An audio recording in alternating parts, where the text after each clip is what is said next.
ایک رات میرے بابا نے وارث ماموں کو گھر بلایا اور ان سے کہا کہ ہم چاند کی شادی کرنا چاہتے ہیں, آپ اس سے پوچھ دیں کہ اگر کسی کو پسند کرتے ہو تو ہم اس کی شادی اس سے کر دیں, ہم جو ہے نا وہ اس کی مرضی کے خلاف نہیں جائیں گے. تو میں نے ان سے کہا کہ آپ ایسا نہیں کر پائیں گے. انہوں نے کہا کہ نہیں, ہم کر سکتے ہیں. مجھے یہ تھا کہ مجھے پچھتاوا نہ رہے کہ میں نے شاید اس دن پاپا سے بات کرتی تو پاپا مان جاتے. تو میں نے ان سے کہا کہ پاپا میں ایک مسلمان مرد سے شادی کروں گی, آپ ایسا میرے لیے کر سکتے ہیں؟ اگر آپ کسی مسلمان سے میری شادی کریں گے تو ٹھیک ہے, میں شادی کرنے کے لیے تیار ہوں. میرے گھر میں ایک سناٹا چھا گیا اور اس خاموشی کے بعد جو ہے یعنی سب فیملی والے رونے شروع ہو گئے. انہوں نے کہا کہ آپ اپنے مذہب میں واپس آ جاؤ. لیکن یہ ہے کہ میں دین اسلام قبول کر چکی تھی.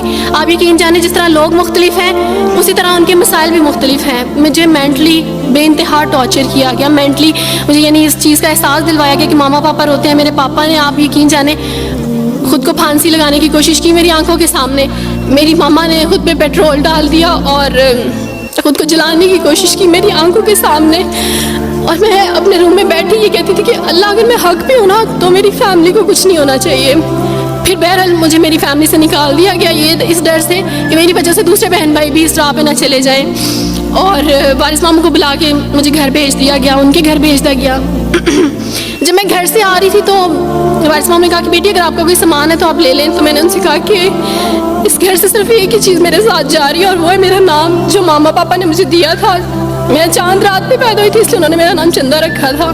بس وہ نام لے کے آئی. آپ یقین کریں ہمیں کہا جاتا ہے جبرن اسلام قبول کیا جاتا ہے. اسلام قبول کرنے کے بعد وہ جبر کیا جاتا ہے کہ آپ سوچ بھی نہیں سکتے.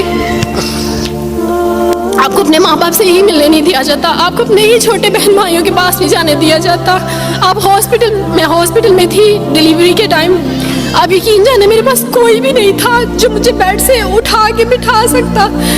ایسے موقع پہ مجھے اپنے اپنوں کی ضرورت تھی, لیکن میرے اپنوں کے جبر نے میری ماما کو مجھ سے دور رکھا. میرے بہن بھائیوں کو, میرے کرسچن کولیگس نے ہی میری فیملی کو پریشرائز کیا کہ اس کو فیملی سے نکال دیں کیونکہ اگر آپ اس کو ملیں گے تو مزید لوگ بھی عبدالوارث کی طرح چندہ کی طرح اسلام قبول کریں گے.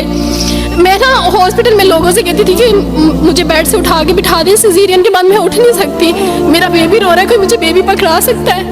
آئیڈیا ہی نہیں تھا ہاسپٹل میں کیا کیا لے کے جاتے ہیں. میرے پاس ایک ایسا دوپٹہ نہیں تھا جو میں چینج کر سکتی. ایسے موقعوں پہ آپ یقین جانیں آزمائش اور جبر اسلام قبول کرنے کے بعد ملتا ہے.